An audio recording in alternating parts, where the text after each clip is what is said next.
2024년 한 해가 역사 속으로 저물어 가고 있습니다. 오늘 이 예배당 안에 지금 여러분 자리에 앉아 있는데 그 자리가 은혜의 자리인 줄로 믿습니다. 그런데 중요한 것은 내가 그 자리에 앉아 있다고 하는 것이죠. 아마 내일 아침 도화 일간지의 부고난에 보면 오늘을 넘기지 못하고 2024년을 이제 넘기지 못하고 2025년 목전에서 아마 이 세상을 떠나가는 분들이 많이 있을 것입니다. 하나님께서 부르실 때는 그 시간과 때는 알 수가 없고, 하나님께서 부르시기 전까지 우리에게 살아갈 수 있는 힘과 또 능력을 주신 것은 다 하나님의 은혜입니다. 그래서 나중에 잘해야지, 2025년엔 예수 잘 믿어야 되겠다, 연말이 되면 그런 생각 가질 수 있는데 지금 잘해야 됩니다. 내일 일을 알 수가 없어요. 뭐 내일 잘하겠다, 그거 다 공연불입니다. 오늘 밤에라도 하나님 부르시면 우리는 꼼짝없이 이 세상을 떠나가야 돼요. 아무 유감이 없는 그런 삶이 되도록 우리가 하나님 앞에 서야 될 것입니다. 오늘 시편 17편은 다윗이 기록한 것인데 다윗의 기도 내용입니다. 오늘 본문은 적의 맹렬한 원수의 공격에 대한 보호를 기도하고 있습니다. 5절 말씀을 다 같이 한번 읽어보겠습니다. 나의 걸음이 주의 길을 굳게 지키고 실족하지 아니하여. 나의 걸음이 주의 길을 굳게 지키고 실족하지 아니하였다라고 고백합니다. 너무너무 복된 말씀입니다. 언뜻 읽어보면 주님이 다윗의 발걸음을 지킨 것이 아니라 다윗의 발걸음이 주의 길을 지켰다는 것처럼 읽힐 수는 있어요. 만약에 다윗의 능력이 주의 길을 지켰다고 생각한다면 이건 착각입니다. 왜냐하면 주님은 능력으로 다윗을 지켜주시지만 다윗은 자기 능력으로 주님을 지킬 수가 없기 때문에 그렇습니다. 그래서 다윗의 발걸음이 주의 길을 지켰다라고 하는 것은 이건 완전히 하나님의 은혜예요. 더 엄밀하게 말하면 하나님의 말씀을 순종하는 삶을 살았다는 거예요. 말씀대로 살았다는 거예요. 말씀대로. 그래서 나의 발걸음이 주의 길을 굳게 지키고, 이 말은 하나님 주시는 능력으로 말씀대로 순종하며 살았다, 이렇게 다윗이 고백하는 것입니다. 다윗은 악인의 길과 의인의 길 가운데 의인의 길을 걸었던 사람이에요. 시편 오늘 17편을 보고 있지만 1편이 서론격인데 시편 전체의 주제이기도 해요. 다윗은 하나님의 말씀에 순종했을 뿐만 아니라 하나님을 믿는 자녀로서 하나님을 부끄럽게 하는 삶을 살지 않았다. 다윗의 발걸음이 주의 길을 지켰다, 뭐 그런 의미가 되겠어요.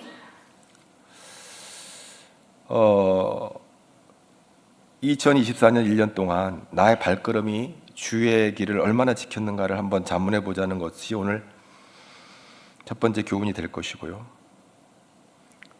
또 2025년은 하나님 말씀에 순종할 준비가 되어 있는가, 나의 발걸음은 주의 길을 지킬 수 있는 준비가 되어 있는가, 두 가지를 이 마지막 주일 예배를 드리면서 우리는 생각해야 될 것입니다.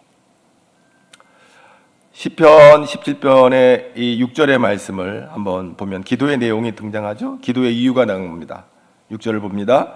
하나님이여 내게 응답하시겠으므로 내가 불렀사오니 내게 귀를 기울여 내 말을. 여기서 간구와 들으심과 응답이 나오고 있어요. 간구, 기도하는 것.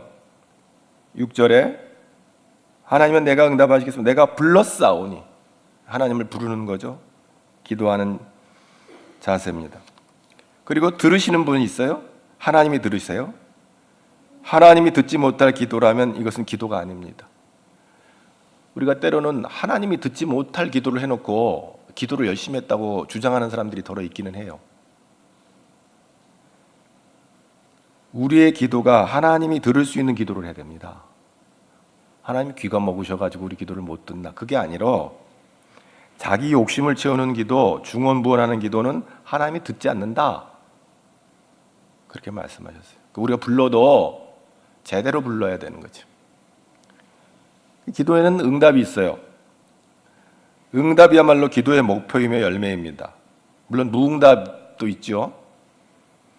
무응답이 응답일 수도 있어요. 그러나 예수 믿는 사람들이 기도의 응답만큼 기뻐할 일이 어디에 있겠습니까?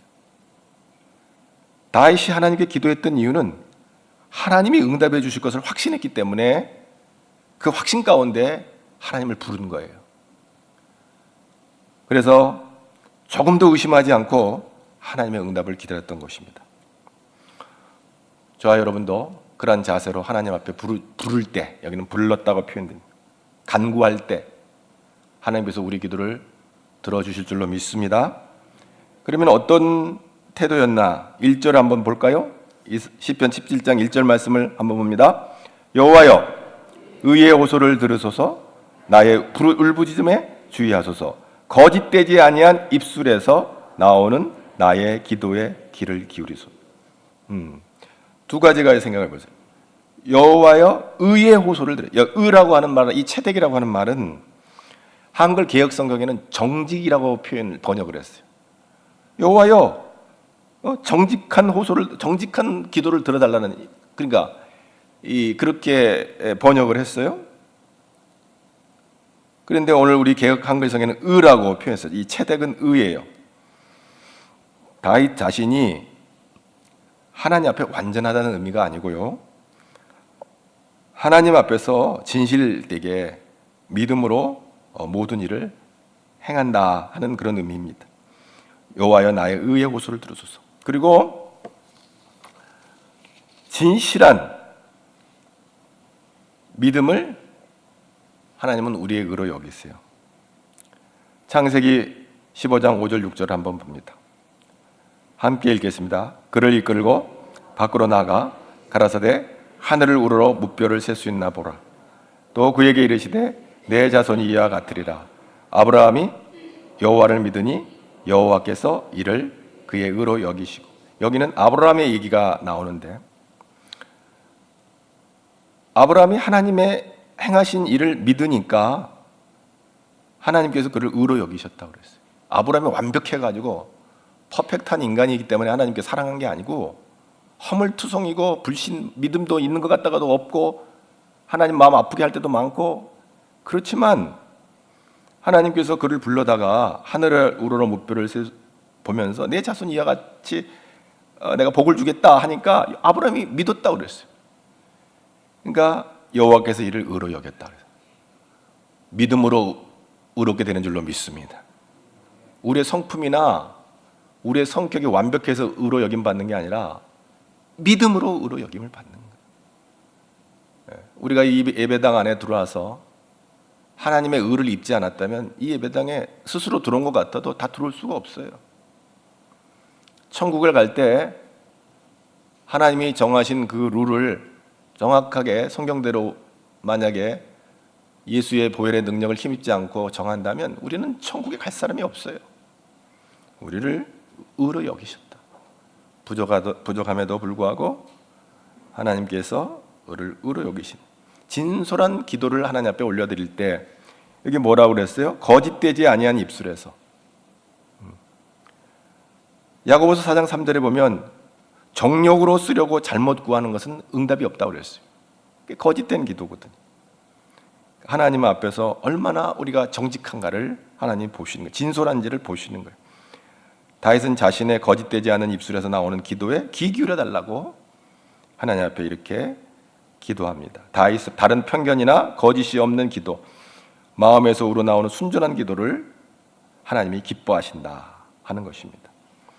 그러므로 오늘 다윗은 나의 걸음이 주의 길을 굳게 지키고 실족하지 아니하였다, 이 고백처럼 하나님 말씀대로 따라간 거예요. 자기 마음대로 자신의 길을 멋대로 갈지 않았어요.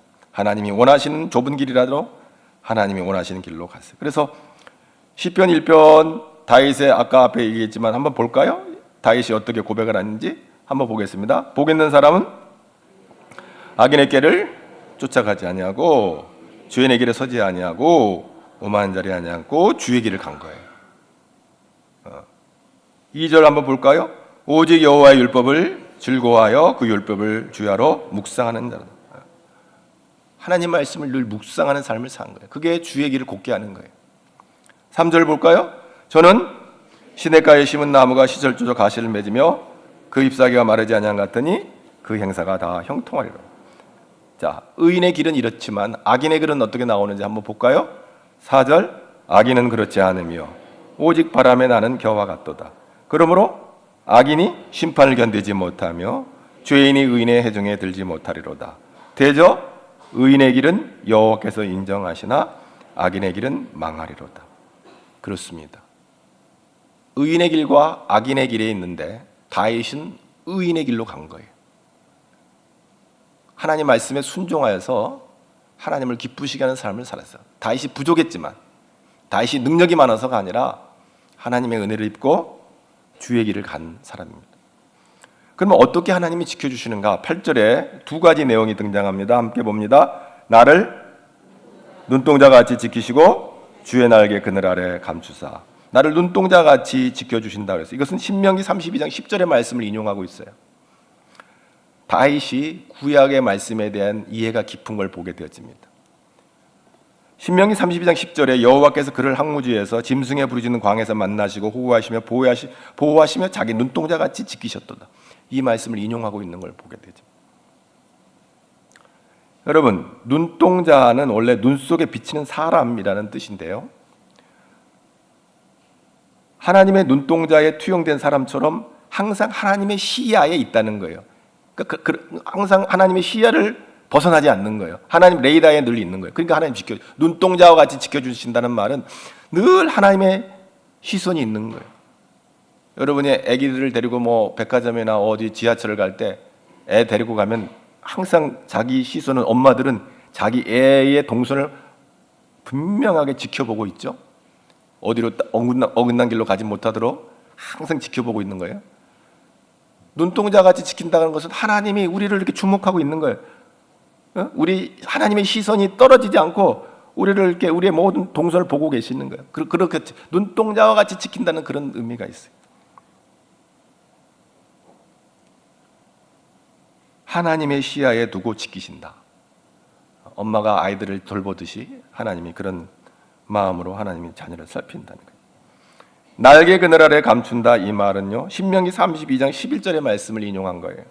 마치 독수리가 그 보금자리를 어지럽게 하며 그 새끼 위에 너풀거리며 그 날개를 펴서 새끼를 받으리며 그 날개 위에 그것을 엎는 것 같이, 하나님께서 모세에게 주신 말씀, 이스라엘을 내가 너희를 이 광야를 지날 때 독수리가 지 새끼를 갖다가 등에 업고 날아가는 것처럼 내가 너희들을 이스라엘을 이 광야에서 너희를 옮겨 인도해야겠다는 그런 메시지죠. 날개 그늘 아래 감춘다는 것은 그렇게 하나님께서 보호해 주시겠다는 것이죠. 복음서에서는 예수님께서 암탉이 병아리를 이렇게 품듯이 그런 얘기를 하시죠. 내가 얼마나 너희를 품었냐 하시면서 어미닭이 병아리를 공격자로부터 신속하고도 완전하게 보호하듯이 하나님께서 날개 그늘 아래 우리를 감추시고 보호해 주시고, 이 은혜가 여러분의 있기를 축복합니다. 세상은 악과 선이 함께 공존하고 있습니다. 그래서 의인의 길이 있고 악인의 길이 있는 것입니다. 언제나 마귀는 우리를 넘어뜨리고 호시탐탐 노리고 있어요. 2024년 동안 마귀는 어떻게든지 우리를 실패하게 하고 넘어지게 하고 좌절하게 만들려고 가진 모략으로 우리를 공격했어요. 마귀는 목적이 뭐냐? 사람을 죽이고 멸망시키는 게 마귀의 목적이에요. 파괴하고. 마귀가 하는 것은 결과를 보면 알아요. 그래서 베드로전서 5장 8절에서 삼킬자를 찾는다는 거예요. 마귀가 삼킬자를 찾는다. 그래서 깨어있어라. 우리가 신앙을 잃어버리는 것도 마귀의 종로로 타는 거예요. 예수를 잘 믿던 사람들이 신앙을 버리면 그건 마귀에 삼켜진 거예요. 머리 풀고 송곳니 드러내고 피 질질 흘려야 마귀가 아니고 가장 세련된 방법으로 신앙에서 떠나가게 하는 거예요. 가장 우아하게 믿음의 자리에서 떠나가게 하는 거예요. 그게 마귀의 전략이에요. 예수 없이도 살 것 같아요. 꼭 예수를 믿어야 돼? 요즘 같은 세상에 예수 믿는 게 좀 촌스러운 일이 아니야? 라고까지 생각하는 젊은 친구들이 있을 수 있어요. 그러나 살아보니까 그게 아니에요. 하나님 없이는 살 수가 없어. 여러분, 마귀는 지난 1년 동안 우리를 공격했을지라도 여기 앉아있는 분들은 하나님 은혜로 성전에 나와서 예배할 수 있는 것은 큰 은혜인 줄로 믿습니다. 인생은 부끄러운 존재들입니다. 우리가 우리의 부끄러움과 수치를 주께서 감춰주지 아니하시면 우리가 이 세상에 떳떳하게 설 자가 없어요. 하나님께서 우리를 감춰주시고 우리를 가려주시고 우리를 용납해 주시고 우리를 품어주시니까 오늘도 숨쉬고 있는 줄로 믿습니다. 뭐 죽는 게 다 저주는 아니에요. 왜? 우리 믿는 사람들은 죽으면 천국이니까. 그러나 살 만큼은 살아야 되지 않겠습니까? 근데 얘기를 들어보면 살 만큼이 다 달라요. 살 만큼이 다 달라. 하여간 달라요. 90세대나 80세대나 70세대나 60세나 다 살 만큼이 다 달라요. 그러나 우리가 정할 수는 없어요. 모르겠어요. 앞으로 이제 과학이 발달하면 우리의 이런 몸의 모든 이런 기능들의 그 노쇠 현상을 데이터, 과학적인 데이터로 AI가 당신은 몇 년, 몇 월, 며칠 날 죽을 예정입니다라고 이제 곧 이제 알게 될 날이 올 겁니다. 여러분이 스마트폰에 차고 다니는 그 알람식 그 시계에 당신은 몇 년, 몇 월, 며칠에 죽을 예정입니다. 아마 그거 보고 다니면 아마 두려울, 이게 뭐야? 겁에 질려서 죽어버릴 정도로 이 과학이 그렇게 어마어마하게 발달을 하고 있어요. 죽을 시간까지 이제 과학이 추적을 하는 거죠. 요즘 맹랑한 게 그 AI라고 하는 인공지능이라고 하는 게 인간의 지능을 넘어서서 우리가 인간이 과거에 감히 생각할 수 없는 것들을 넘어서는 놀라운 진보를 이제 보여주고 있고 그런 시계가 이제 이미 도래되어 있어요. 오늘 9절 말씀 다 같이 한번 봅니다. 내 앞에서 나를 압제하는 악인들, 나의 목숨을 노리는 원수들에게서 벗어나게 하소서. 다윗의 생명을 끝까지 죽이려는 원수들의 그 잔인함이 있어요. 그러나 다윗은 자기의 발걸음이 주의 길을 지켰다고 고백하면서도 원수들로부터 이제 보호되기를 간절히 요청하죠. 내 앞에서 나를 압제하는 악인들이 있다는 것이죠. 우리 생활의 매사에 관여하고자 하는 사단의 역사가 있는 것입니다. 사단은 사람을 통해서도 역사하지만 환경을 통해서도 역사합니다. 여러분 2024년도도 어렵게 살아왔지만 우리가 이 원수 마귀를 이기는 방법은 영적인 능력은 사단을 물리칠 수 있는 힘은 말씀과 기도예요. 여러분 하나님 말씀에 붙잡힌 바 되기를 바라고요. 늘 기도에 힘쓰기를 바랍니다. 그래서 나의 목숨을 노리는 원수들로부터 우리를 지킬 수 있기를 바라는 것입니다. 오늘 일부 예배가 끝나고 저 무안에서 비행기가 내리다가 태국에서 온 비행기가 사고가 나서 수십 명의 사상자가 발생한 것 같아요. 태국에서 아마 가족들이 연말 여행을 갔다가 돌아오는 무리들이었을 것으로 봐지는데 그들이 내리면서 이런 비극적인 일이 있을 거라고 불과 한두 시간 전에 생각했을까요? 비행기가 내리다가 궤도 이탈을 해가지고 지금 비행기 사고로 큰 재난을 겪게 됐단 말이에요. 이건 한치 앞을 내다볼 수 없는 거예요. 우리가 언제 하나님 부르실지 모르고 그냥 믿고 사니까 그냥 사는 것이지 우리 앞에 이뤄지는 일들은 한치 앞을 내다볼 수 없는 그런 재난과 천재지변, 전쟁, 또 늘상으로 일어나는 이런 교통사고들 이것은 늘 우리 앞에 있는 거예요. 언제든지 우리에게 닥친다고 해서 이상할 것이 없는 재난들이에요. 그래도 여러분 하나님 말씀 붙잡고 늘 주의 손을 붙잡고 나가는 우리 가제열의 성도들 되기를 바랍니다. 우리 대한민국은 절대절명의 위기 가운데 있어요. 저는 개인적으로 그래요. 지도자를 잘 만난다는 것이 얼마나 중요한 일인가를 절감하게 된다 봅니다. 나라의 살림이 풍전등화와 같습니다. 지금이야말로 정신을 바짝 차리고 대한민국을 위해서 기도해야 되겠습니다. 얄팍한 진영 논리에 사로잡혀서 무엇이 선인지 악인지 분별하지 못하고 무조건 내 편은 선이고 나와 다른 생각을 한 사람은 악이라는 그런 논리를 내려놓아야 돼요. 가급적 교회 안에서는 정치적인 입씨름은 백해무익입니다. 백해무익이에요. 여러분 보수든 진보든 그게 절대가 아니에요. 여러분 예수파가 되길 바랍니다. 아멘. 예수파가 되길 바라요. 예수파. 여기 보수적인 사람은 예수 잘 믿는 보수가 되길 바라고, 여기 진보적인 사람은 예수 잘 믿는 진보파가 되길 바랍니다. 말씀대로 가면 되는 거예요. 말씀대로. 말씀대로 안 가고 자기 생각대로 하니까 나라가 엉망이 되는 거예요. 열왕기하 17장에 보면 북왕국 이스라엘이 멸망당한 이유 세 가지가 등장해요. 왜 북왕국 이스라엘이 멸망했는지 이유를 설명하는 가운데 그 중에 하나가 뭐냐면 우상을 섬기는 거예요. 우상을.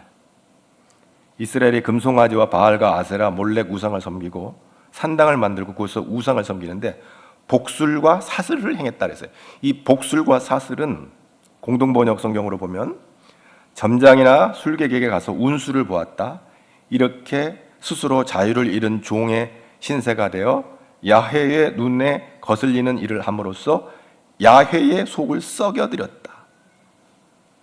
하나님의 속을 상하게 했다 이거예요. 그게 뭐예요? 점치고. 여러분 국회의원 선거만 되면 점집, 유명한 점집이 문전성시가 있어요. 가가 이번에 내가 당첨이 되겠냐 안 되겠냐 그거 알아보려고 하여간 선거 때만 되면 아주 점집이 아주 대목이란 말이에요. 대목. 용한 무당은 그냥 한 10년 먹고 살 걸 버는 거예요. 그거 선거 한 번 갖고. 근데 나라의 공복이 될 사람, 나라의 지도자가 될 사람들이 점술과 사술에 사로잡히면 그 단체나 기관이나 가정이나 나라가 어떻게 되겠어요? 여러분 하나님을 두려워해야 되는 줄로 압니다. 이스라엘 망한 이유는 우상을 섬긴 거예요. 나라를 망하는 거예요. 지도자들이 그렇게 점이나 치고 다니고 국회의원 대가 뭐 하겠습니까? 정치 지도자들이 하나님을 두려워하지 않냐고 그렇게 세속적인 무속신앙으로 무장이 되면 망하는 거예요. 이스라엘이 그래서 망했어요. 아무는 겉에는 천사 얼굴을 해도 그런 사람이 지도자가 되면 안 돼요. 두 번째 망한 이유는 이스라엘이 하나님을 버렸다 그랬어요. 이게 참 기가 막힌 일이에요. 이스라엘 백성을 애굽에서 구원해서 가나안 땅으로 인도했는데 하나님의 은혜를 잊어버리고 이스라엘 백성들이 하나님을 무시하기 시작하는 거예요. 하나님을 은혜를 잊어버린 거예요. 우리가 사는 게 다 하나님의 은혜인데 그 은혜를 잊어버리고 말이죠.